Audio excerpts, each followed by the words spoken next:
How's it going today, guys? So today I thought it would be interesting to talk about some of the riskiest types of investments that you can make. Now, I am certainly not telling you guys this list here and encouraging you to go do any of these things.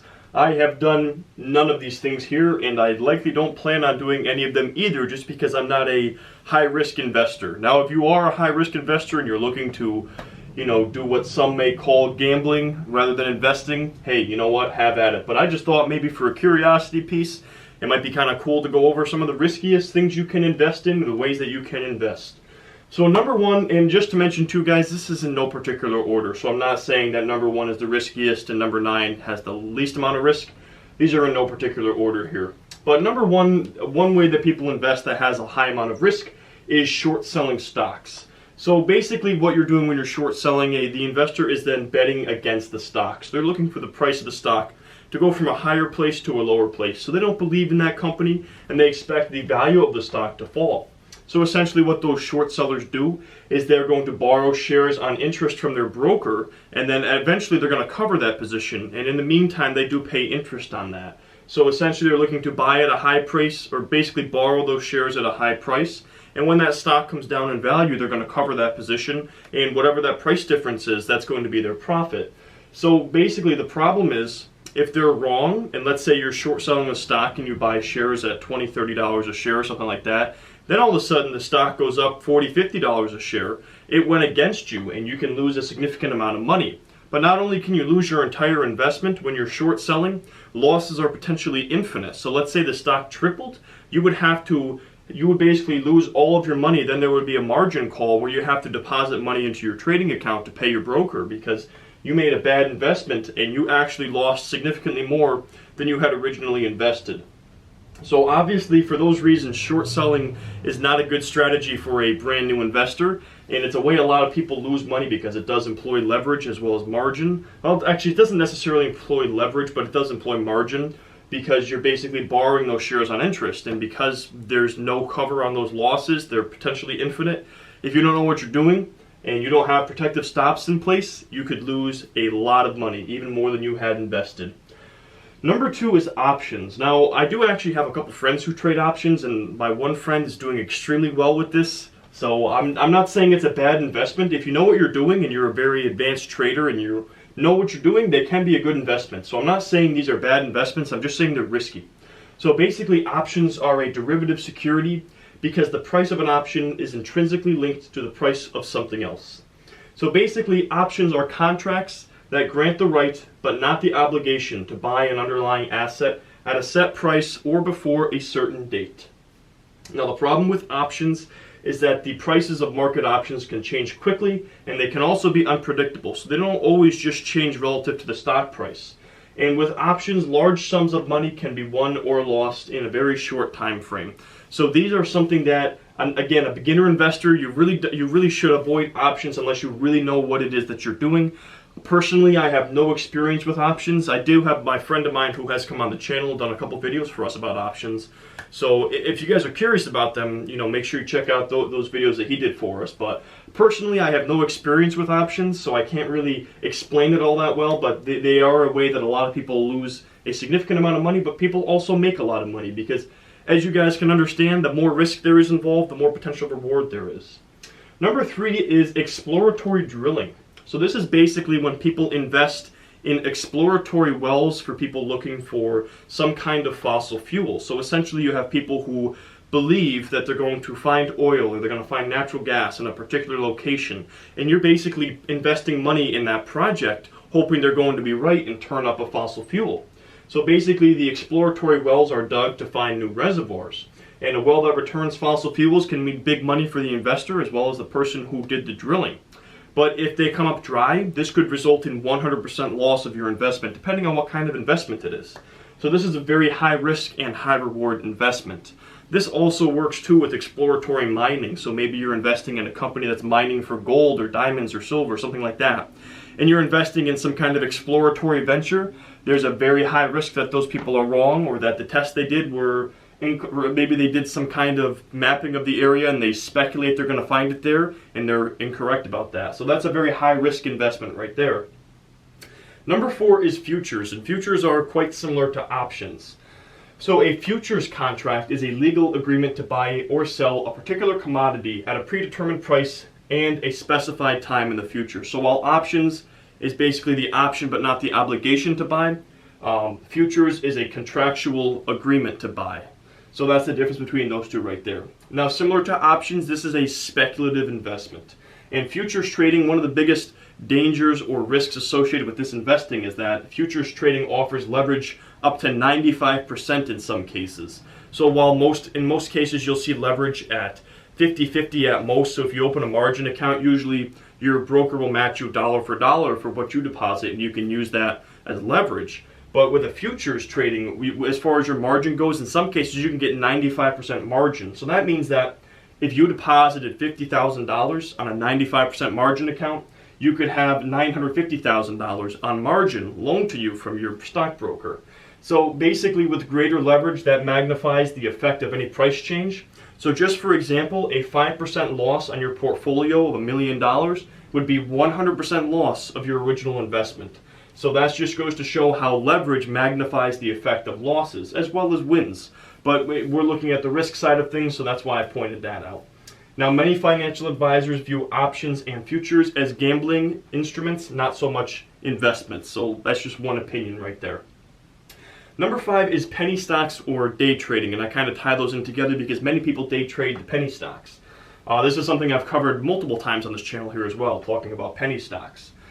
But penny stocks provide investors with volatility, unpredictability, low liquidity, and huge potential wins and losses. So one of the main issues with penny stocks is that because they trade at such a low volume, there's very high volatility, so there's explosive price movements. Now this is good for day traders because that's how they make their money, is on those massive price movements. The issue with the low liquidity is because they're not traded on a major exchange in most cases. There may not always be a buyer when you're looking to sell, so it may be a difficult asset or investment to sell. So just because you're way up on your investment, when you're trading penny stocks, there's not always a guarantee that there's going to be a buyer on the other side. Now, while you're trading listed stocks, because there are more people trading on the major exchanges, there's better liquidity, so it's a lot easier to sell an asset when you're looking to. So that's something you have to consider as a major risk factor with penny stocks. Now, the other issue is that there's not as much regulation with penny stocks, especially on the over-the-counter bulletin board and the pink sheets. Now, if you're trading a penny stock on the New York Stock Exchange or the NASDAQ Exchange, and this all depends on what your definition is of a penny stock. If you're going by the Securities and Exchange Commission, they call that any stock that trades under $5 a share. While some people stick to the traditional definition and say it's only stocks trading under $1 a share. So you can find stocks trading under $5 a share on the major exchanges, and if you insist on trading penny stocks, I would at least advise you trade those because those at least have to file quarterly with the Securities and Exchange Commission in order to stay listed on the major exchanges. While some of these other exchanges, there's a lot less regulation.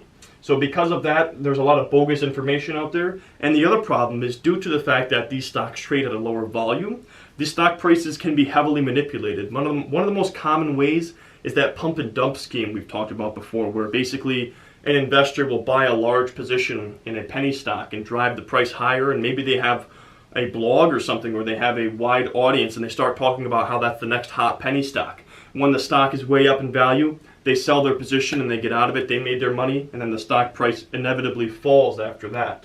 So that's called a pump and dump scheme, and that's one of the ways that penny stocks are often heavily manipulated. Now, as we said here, comparing, penny stocks traded on the NASDAQ or the New York Stock Exchange on major exchanges, if you compare them to the pink sheets or the over-the-counter bulletin board stocks, they're a lot riskier, these ones off the pink sheets, because there's not as much regulation. And with these, there's a very high risk of those companies going bankrupt. These aren't the best companies, guys. Essentially, the stocks that trade on the pink sheets or the over-the-counter bulletin board are companies that were not able to get listed on a major exchange. So these are not like bargain value companies in most cases.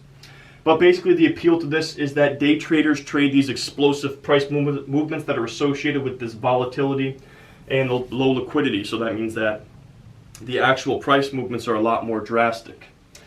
Number 6 is junk bonds. So this is basically when a company is rated at or downgraded to below investment grade. So this is essentially when a company is having a bond and you can invest in that company and buy bonds.